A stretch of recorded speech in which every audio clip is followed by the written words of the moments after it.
this notion that mom was just as guilty, or at least in the fucking ballpark by her complicity, is a real fucking yank on that fucking leash of life. It's an encounter with the massive power of truth that one has been avoiding or was never even aware of. And what I want to look at in this notion of the sin of the complicit parent is that, I don't mean sin in some religious sense, I'm just using that generally. The sin of the complicit parent is really threefold. One is that the complicit parent allowed a child to be hit, allowed a child to be put down, allowed a child to be sexually abused, allowed a child to have love withheld by someone else, whose job it is, the other parent, and my job, the other parent's job is to give love. And so if they're not giving love, if they're either withholding it or insisting on love being given to the parent, I'm allowing that as the complicit parent. So the first sin is that I'm allowing a child to be abused. No excuse, period. The second sin of the complicit parent is something that was taught to me, I don't know, 20 years ago, whatever it was, by a client who had been sexually abused by a parent. And this particular client said to me, Sven, you know what the real problem was? It wasn't just that I was sexually abused and manipulated. It's that, and that was the crime of this parent, but the crime committed by the other parent wasn't just that the other parent allowed it to happen. The crime was that the other parent fucking normalized it. Think about that. By allowing abuse to happen, whether it be sexual, physical, verbal, by allowing it to happen, by this parent allowing it to happen, to allow this parent to do it, by not getting the child the fuck out of there, this parent is saying this is normal. This is okay. And again, not just okay, but it's socially acceptable. This is how life is. A client a few years back that grew up in South LA, Compton area, and said to me, Sven, fuck, everybody in Compton was beaten by their parents in the fucking 60s. It's normalized. When it's happened to everybody, it must be normal. Or back to this notion, when one parent is allowing it, that parent is putting the imprimatur on it, is saying this is okay, this is how life is. And so that particular kid, now in adulthood, is saying, Sven, I'm fucking terrified of having children, let alone fucking being married. I don't know what fucking normal is, Sven. I mean, I look at other people and I read fucking People magazine or whatever, but to know what normal is and what is okay and where the fucking, I draw the line and is a child allowed to have boundaries? Am I allowed to have boundaries even now as an adult? I don't know what normal is. That's a fucking sin of the complicit parent, normalizing fucking really disgusting, shitty behavior. And again, I'm not just talking about sexual abuse, I'm talking about verbal abuse and shit. That words are so fucking powerful. Words matter. Okay, so that's the second thing. One is allowing it, two is normalizing it. And then the third one, and this is the one that really turns people upside down. This is the one that really begins to revolutionize people's lives. It's not just that the complicit parent allowed this child to be hurt, allowed my client to be hurt. It's not just that, but it's when I ask the question, why? And we'll keep it in the same gender form. Father was the abuser, mom was the complicit one. I have ample number of clients where over the decades where it was just the opposite, okay? Where mom was the raging bitch, or mom was angry from her own childhood, or dad was terrified of mom, and dad was the nice one, right? So it can go either way, but let's just keep it this way to keep it simple for now, all right? And so I'll ask the question, well, why? Why did your mom stay? Why did your mom not get you the fuck out of there? And they'll say, they'll always open with, well, I understand why mom did it, I mean, she was just as scared of him as we were, and so forth. So I totally understand. I don't blame her. And I said, you didn't answer the fucking question. I don't care if you've exonerated her already. And by the way, in my last book, There's a Hole in My Love Cup, I talk about this notion of one of the greatest sins, disservices to ourselves that we commit very often in relationship, particularly with parents, is forgiving too soon. Too soon. Understanding it as a child, as an adult, what was done. Oh, I understand. Mom had a hard life. Da, da, da, da, da. It's like, no, that's not my question. My question is, why did she do it? Well, how could I possibly know, Sven? I'm not inside her head. I said, granted. So I'll grant you that. You can't fucking know. But you know her pretty much as well as anyone. I want you to speculate. I want you to conjecture. You were around her for 18 years, 20 years, 22 years, 16 years, whatever it was. I want you to speculate at what it might have been. Well, I don't know. Well, just give it a shot. You change your mind next week, change your mind tomorrow. Just, off the top of your head, And I always push when people say, I don't know, right? And very often, the answers are one of 4 or 5. Most of it boils down to 1 or 4 or 5. One, well, it was back in the, many of my clients are 30s, 40s, 50s years old, some 60s. I mean, some older, but the bulk of it is in there. So that means they grew up in, 50s, 60s, 70s, some into the 80s. And they'll say, well, Sven, those were different days. And a woman couldn't make it on her own financially. So I think mom was afraid of what the fuck was she going to do if she took 4 kids out of the fucking house to live on her own. She was just terrified. So I think a big part of why mom did it, stayed with dad, even though dad was a fucking maniac and a dick, stayed because she was afraid financially. That's 1. 2 is where people would say, oh, I know my mom. She was terrified of being alone. She would try to get the gumption to leave and, to try to get him to stop being what he was.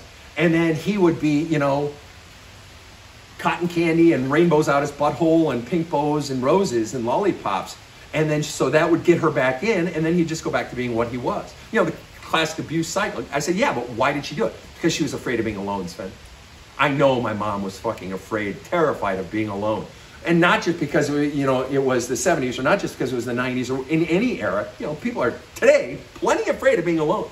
But she, just because of the way her life was and who she was, she couldn't imagine herself not just raising 3 kids on her own, but just being alone without a man.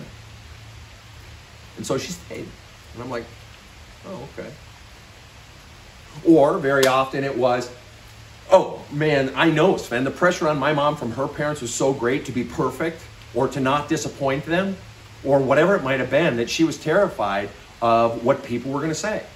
Whether it was people in her small town or whether it was people, in the South, or whether it was, her tight New England community, or whether it was her parents, or whether it was her favorite fucking uncle, or whatever it was, she was terrified of what people will think, or she was terrified of the wrath of her parents if she left. In fact, in some cases, the parents have encouraged the adult to stay in a fucking abusive relationship. Because what are people going to say about me, your parents? Or what are people going to think of you? Or you'll never be able to make it on your own. You need to stay with him. It's like, oh my fucking God. So we got some fucking shit to unpack here. So that's a third one. One is financial reasons. 2 is mom was afraid of being alone, or dad was afraid of being alone. 3 was what will people think. 4 is often religion. Oh, Sven, you don't understand. Growing up in, fucking Utah, religion was everything. Or growing up in fucking Texas, or growing up in Minnesota, or wherever, religion was everything. And it went against my mom's religion to be divorced, to get divorced. And so she stayed for fucking religious reasons. All right? So there are a number of reasons, that I'll hear from a client as to why their mom kept the child in an abusive situation. And they'll put it out there. There are a number of reasons, or there are a number of fears. I always tell clients, if you're trying to understand why someone is doing something that doesn't make sense, always ask yourself the question, what is the primary fear driving the behavior? Then speculate the answers and go with the one that looks scariest. And that's probably exactly the reason why someone is doing something. In this case, of a complicit parent. They're afraid of being alone, afraid of money things, afraid of what people would think, afraid of, the religious aspect. There are any number of things. Or afraid that the abusive parent would never let them leave, would hunt them down, whatever it might be. There are all these different fears. And I say, well, and to each one I say, okay, that's interesting, that's interesting, that's interesting. But then I end with this. After they've listed whatever the reasons might be, I say, so if I'm hearing you correctly, I'll say to the client, if I'm hearing you correctly, and feel free to correct me if I'm wrong. I don't mind being wrong. I'm genuinely just trying to understand. If I'm hearing you correctly, your mother protected her interests over your needs for safety. Your mother sought to mitigate, lessen, assuage her fear, keep her fears down. And the way to do that was to keep you in harm's way. So rather than standing between you and the abuser, you standing here and protecting the child, rather than doing that, she just like scooted you right out there and said, no, we can stay. This is fine. This is normal. Because I'm so afraid of being alone. Because I'm so afraid of what people fucking think. So your mother, the person whose fucking job it is to love you, in addition, it's also the father's fucking job. The person whose job it is to love you sent you as a lamb to slaughter because she was afraid of her own motherfucking fears. Now, I'm not this ornery and aggressive with clients. I'm really not. We're talking here, all right? So I get fucking worked up because this is the real shit. There's no fucking excuse. I don't give two fucks what that mother thought was justified. I don't give two fucks that she thought, you know what? I'm so worried about my needs not being met that I'm just going to put Billy right out there. I'm going to let Billy eat shit. And here's just another fucking... You want a mind blower? Here's a fucking mind blower. Do you know how many clients I have? Clients who were talking about their child, and they will tell me, Sven, I grew up in a home, my dad was fucking abusive and total dick, and he beat us, or he yelled at us, or he put us down, or whatever. And I would say, and he was abusive towards your mom too? Oh, no. He wasn't abusive towards her. And I'm like, what? So your mother wasn't being abused. She was safe, but she allowed you to be abused. And they're like, yeah. And I'm like, okay. All right, sugar tits. Here we go. We got some fucking work to do. Your mother protected her own safety, but was plenty content letting you get your ass kicked. And I'm not saying your mom liked it. I'm sure your mom hated it. I'm sure your mom felt unsafe. I'm sure she was worried about finances. I'm sure she was worried about what people think. But the end result is that a child is being put down. A child is having love withheld from them. A child is being hit. The end result, in my understanding of life, and I'll say to the client, if it's different for you, please help me understand. The end result is that your mother protected herself over the needs of the child. And I got news for you, sugar tits. For as frail as that mother was, and for as afraid as that mother was, or the father, again, this can go multiple ways when it comes to gender, because women are just as capable of inflicting damage with their words as men are. Women are just as capable of hitting as men are. And I know that from personal experience, all right? So however frail the complicit parent felt, I guarantee you, as a matter of absolute fact, that 6-year-old child was more frail. This 6-year-old child had no mechanism for surviving in the world. No way of making money, no way of protecting themselves, no way of running away. It was this person's job to protect the little ones. And this person didn't, out of fear of their own fucking needs. Now, I'm not saying this person didn't have it hard. I'm not saying that at all. I'm saying I don't give a shit. Your fucking job is to protect this one. So, that being said, my question to you today is twofold. You as parent and you as child. And maybe you're not a parent, so just suffer through this first part. But in your parenting, how are you withholding love? How are you engaged in microaggressions against your own child, or macroaggressions? How are you putting your child down? How are you criticizing? How are you sending the message to the child, don't listen to your voice, listen to my voice? When the child says what they want to do, or when the child talks about their problems and you're trying to fix them, or you're trying to tell them how they should fix their fucking life, the underlying message you're sending is, don't listen to your voice, listen to my voice. And trust me, if you want your child to be fucking unprepared for adulthood, teach them to be dependent on your voice and not trusting their own voice. Separate issue though, we'll get into that some other time. Question in your parenting is, How are you abusing your child? How are you withholding love? I had a client in a different part of the country who is a mother and married, and she's just hard on one of her kids, really hard on, and she doesn't fucking see it. She doesn't see how her constant criticisms of this kid, sweet kid, 12 years old, whatever he is, sweet kid. She definitely favors the other one over him. And she doesn't see how those constant criticisms have a negative effect on the child, especially accumulated over time.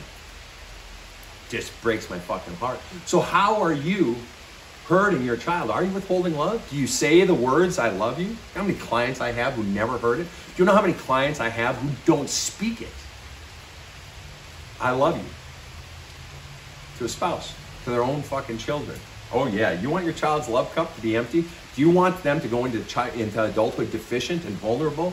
Definitely withhold love. That's a brilliant fucking idea. No.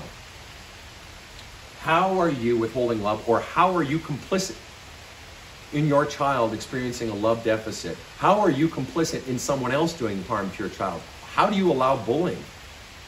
How do you allow someone else, particularly your own spouse, to be anything other than a source of love in your child's life? How are you protecting your own interests over the interests of your child? Now, there's some heavy shit. So that's you as parent. What now, you as child of parents? How were you abused as a child? In what ways were love withheld? Which of your parents was the complicit parent? And have you given them a free pass up till now? And are you still going to do that? When you now realize, holy shit, they allowed this stuff to happen. They protected their own fucking interests over mine. And they led me as a little fucking lamb to slaughter. Just, you go ahead. I'm going to stay back here and be fucking safe. And do you have the courage to acknowledge those truths? My mom always said, naming the beast is half the problem. And once we name it, then there's all these feelings that come up with it. And do you give yourself permission to flush those feelings out, to feel them and allow them to come out? And we run from those. They're so, because we're terrified of being overwhelmed. They're so big. When we consider the real truths of what happened in our past, and we try to push them away, but eventually, as in all things, one of my absolute beliefs is the soul is more powerful than the will. You can suppress your feelings, you can go and create massive, monster success in your life, as most of my clients do. But eventually the soul, the voice of the soul catches up, and they sink down into a depression or become consumed by anxiety, or this massive hole of unfulfillment rises up inside. The soul always catches up. And at that point, you're forced to confront the truth of your life, the truths that you've been fucking running from. So what truths are you running from? Do you have the courage to look them in the eye? To admit, to speak the truths of what your past is and who these people were that formed you? Do you have the courage to look at that and then also to allow the feelings up and to begin to purge out all the crud that has been suppressing your real self your entire life? Do you have the courage? Because this is heavy fucking shit. So anyway, those are the questions of the day. Again, today was a heavy day. Heavy fucking ugly lifting today. And I appreciate your sticking with me. And I just want to put a caveat on top of all of this, and that is, I'm not asserting that one type of parent is worse than another, blah, blah, blah. All I'm trying to do is get you to begin to pull the meat off the bone and to begin to chew the meat of your past. I'm offering up these questions and these examples from 30 years of fucking doing this shit, so that you might begin to see the truths of your life and begin to get the pain out of you and see your life for what it really has been. And it's ugly stuff at times. But I love you, and I care, and I give a shit. And if you have any questions, please feel free to fire them towards me, comments, whatever.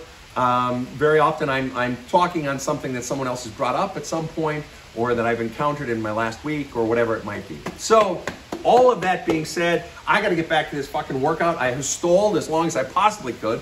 Starting to get a little cool, so I got to get the blood going again. Crank up a little bit more coffee. Yeah, like I need more, right?